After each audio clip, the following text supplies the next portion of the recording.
Um, as Jason pointed out, Utah is punching above her weight right now. And I've been asked by several reporters of late why that's happening. I think some of it has to do with the fact that we had those 49 years of pent-up aggression. Between the time when we applied for statehood and statehood was granted, we're making up for lost time. And I feel fortunate to serve among Chairman Chaffetz on the Oversight Committee and Chairman Bishop in the Natural Resources Committee. And soon to be, I'm sure Chris Stewart's going to soon be the chairman of something, but he is a subcommittee chair already. He's on the Appropriations Committee and on the Intel Committee. And then, of course, Senator Hatch is chairman of the Senate Finance Committee. It's great to serve with them. When I was elected 4 years ago, I talked on election night about something in American history that is important to me as I view our federal government. I talked about what I referred to as the journey from Boston to Philadelphia. The fact that the American dream, the American experience, in some ways began in December of 1773, when a group of patriots boarded ships in Boston Harbor and they seized crates of English tea, and in symbolic protest against the kind of government they did not want. A London-based national government that was taxing them too much, that was regulating them too heavily, that was so far from the people that it was slow to respond to their needs. In symbolic protest against that government, they seized that tea and they threw it into the harbor, destroying the tea. They were telling London in loud and clear terms the kind of government that Americans would not tolerate. Too big, too expensive, too intrusive, too inclined to regulate, too slow to respond. It took them 14 years to get from that moment to Philadelphia, where in the summer of 1787, some very wise men, who I believe were raised up by God to that very purpose, put together a list of priorities that would identify the things that we as Americans are for in our national government. Well, over the last 4 years, we've seen that list of priorities. We've seen that document that has fostered the development of the greatest civilization the world has ever known. We've seen that tested. We've seen it pushed to its limits. We've seen the document stretched. We've seen the authority abused. And there have been countless times where we've had to be against things, where we've had to be against a president who rewrites a law dozens and dozens of times, a law that a majority of the American people have never supported. A president who, on January 4th, 2012, made 4 recess appointments at a time when the Senate was not in recess. A president who, by the stroke of the executive pen, has changed law after law without the authority to do so. There has been a lot to be against. We will continue to resist those things that we're against in government, especially those things that violate the Constitution, to which each member of Congress has sworn an oath to uphold and protect and defend. But now we've been given a chance to govern, and now that Republicans control both houses of Congress, we're in a position to be able to embrace not only those things that we're against and push back on those things, but also, and even more importantly, to embrace those things that we're for in government, and to figure out how best to reconcile those two, how best to fuse those two. Because when you fuse what you're for in government with what you're against in government, and couple that with the spirit of the United States Constitution, great and bold and revolutionary things can and will happen. It's interesting, every time something big happens in Washington, when we think about what we're for and what we're against and trying to mold the two together, I think about 2 sets of phone calls, 2 sets of letters, 2 sets of emails that frequently come into the office anytime there is a big ticket issue on the table. We'll get one group of calls and letters and emails that will say, compromise. Compromise anytime you get a chance. Compromise in a box, with a fox, in the rain, on a train. Compromise anywhere, compromise everywhere. Compromise is good, do it, do it, do it, do it. Another group of calls and letters and emails will come in saying, do not compromise. Compromise is of the devil. Compromise is a Soviet-era exercise. Do not compromise ever. If you compromise, you are of the devil. Both sets of calls and emails and letters have a point, but ultimately both kind of miss the point, because compromise is not an end unto itself. Compromise is an inevitability. Compromise is something that will happen in any and in every legislative body that consists of more than one person. So if your name is Kim Jong-un, or if your name is Raul Castro, it's not something you ever have to worry about because you're a government of one, which interestingly enough makes civics classes for junior high students in Cuba and North Korea very, very easy. Who makes the laws? Castro. Who interprets the laws? Castro. Who enforces the law? Well, Castro. But what this tells us is that in every other type of legislative exercise, compromise is an inevitability. And so what's really more helpful than that kind of input that says either always compromise or never compromise is the type that says, here's what I want, and here's what I don't want. Here's where you should be willing to compromise, and just as importantly, here's where you shouldn't. Here are some lines that you need to be willing to draw. These things aren't easy, but there are some clear lines that we can draw. One set of lines comes directly from the Constitution. Another set of lines comes from our basic desire to make sure that we leave our government in a better position for our children than we found it. And this is where it can get tough. Our challenges are absolutely daunting.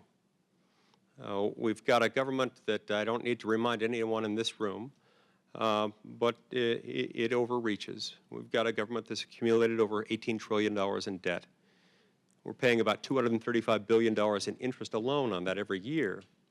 But that's not the scary part. The scary part is that's the same interest payment that we had 20 years ago, roughly, when our national debt was about 1/6 of its current size.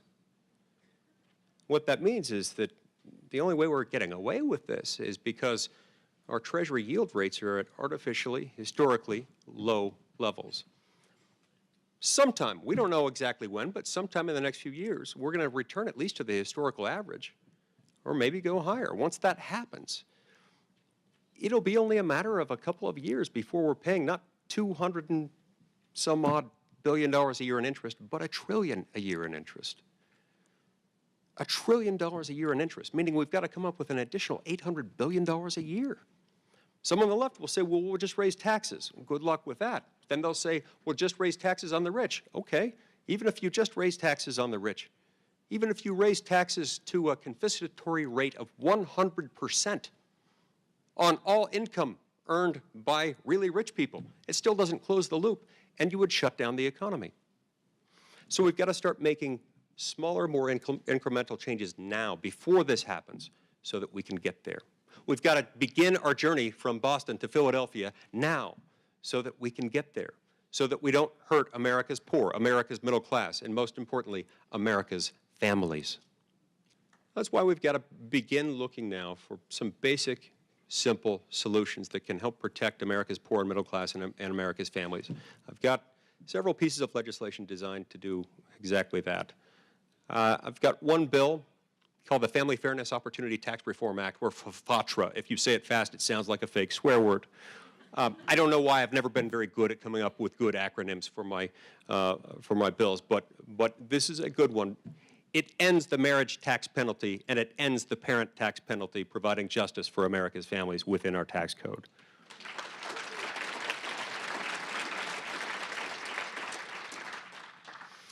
I've got another bill that, while it might not sound all that exciting up front, is very, very important to restoring principles of constitutionally limited government, principles of federalism, the proper balance between the federal government and state governments. And it also helps protect American families. It's called the Transportation Empowerment Act. Here's what it does. It would take the federal gasoline tax of 18.4 cents per gallon and lower it to 3.7 cents per gallon. Why 3.7? Well, the federal gasoline tax was created under the Eisenhower administration back in the 1950s. It was created for one purpose, to create an interstate highway system. A worthy objective, and an objective I think that can fairly be reconciled with our constitutionally limited powers. After all, these are interstate corridors, these are interstate projects. But since then, we've seen the gas tax money going to all kinds of things that have nothing to do with the interstate highway system.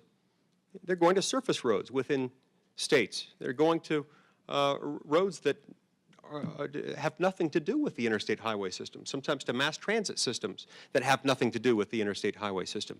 If we lower that from 18.4 cents down to 3.7 cents, that incremental difference of 14.7 cents per gallon, or any portion of it that the states choose, could be collected and spent entirely by the states. Now, why does that matter? When you do that, not only are you restoring the proper constitutional balance, but you're creating an additional 20 to 30% in the spending power of that money. What that means is, within the state, you'll be able to build more roads. When you can build more roads, you give more people more access to housing. You connect people.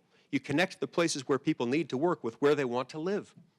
And that makes it easier for the American people to find a place to live and raise a family.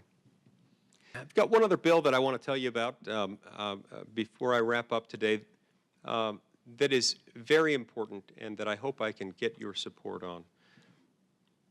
It's called MARFA. There again, not a particularly attractive acronym. One of these days I'll figure out how to come up with more fun-sounding acronyms. But MARFA is the Marriage and Religious Freedom Act. Gail and I have talked a lot about this.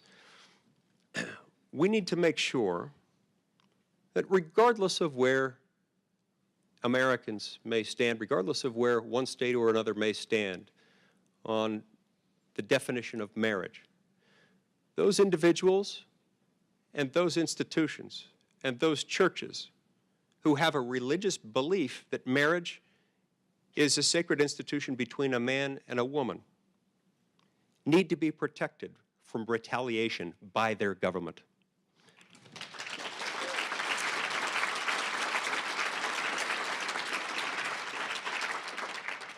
Under this bill, no American, no church, no institution, no religious university would be able to have their tax-exempt status removed, would be able to lose their job, would be susceptible to losing a government contract or having any other adverse action taken by the federal government against them based on their religious belief that marriage is between a man and a woman.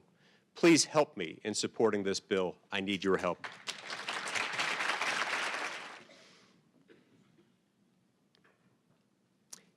As we approach the new Congress, the 114th Congress, and as we grow incrementally closer and closer to the 2016 presidential election cycle, we need to have our eye on the ball of the kind of government that we want.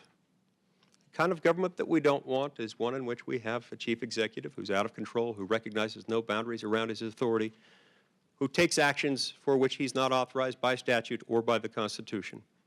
And what we do want is a government that will protect America's families and America's poor and America's middle class. In short, to do exactly as Abraham Lincoln described in 1861 in his address to Congress. He explained that the fundamental purpose of government is to lift artificial weights from all shoulders, to clear the paths of laudable pursuit for all, to afford all an unfettered start in the race of life.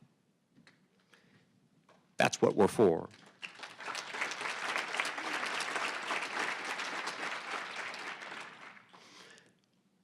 As we move through this Congress and as we move closer to the 2016 presidential election cycle, I'm asked all the time who I think our presidential candidate will be.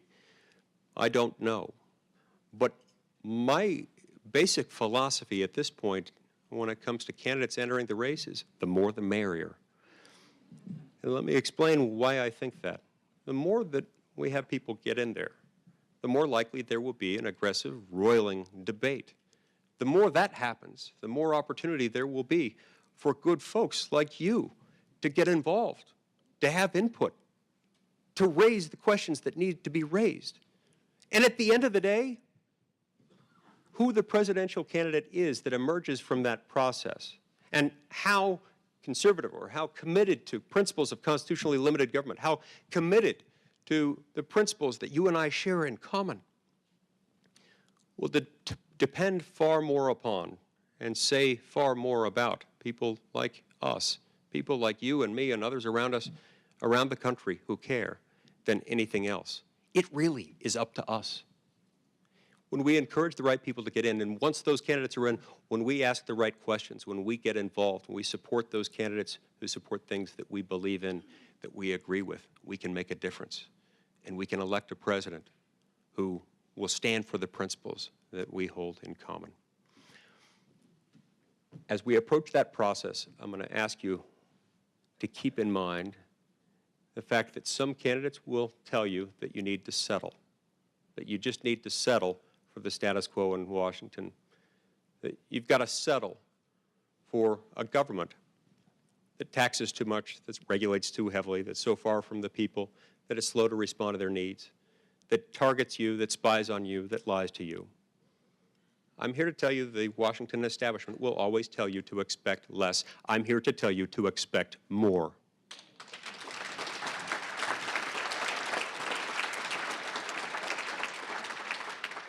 So don't settle for trillion-dollar deficits. No, expect Congress to balance its budget.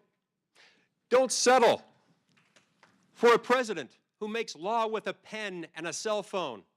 Expect Congress to do its job and to defend its authority.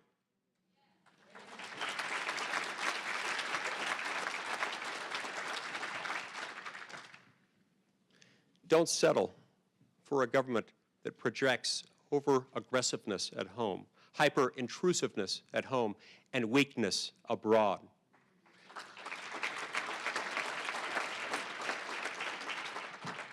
Expect a government that will respect you and protect your family. Ladies and gentlemen, it's time to expect more. It's time to expect freedom. Thank you very much, and may God bless America.